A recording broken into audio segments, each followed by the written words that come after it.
কেকেআরের হয়ে সবচেয়ে বেশি স্ট্রাইক রেটে রান করা খেলোয়াড় সাকিব আল হাসান, দেবব্রত দাস, গৌতম গম্ভীর, মানিশ পান্ডে,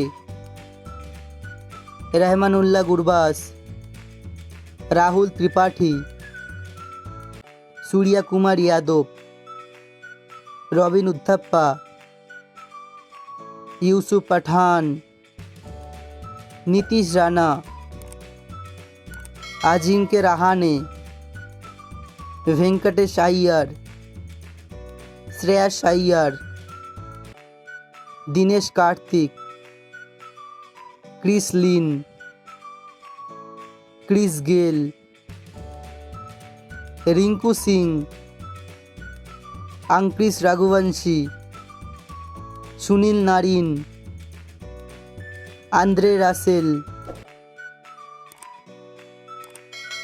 ভিডিও ভালো লাগলে অবশ্যই ভিডিওটি লাইক এবং শেয়ার করবেন আর চ্যানেলটি সাবস্ক্রাইব করবেন।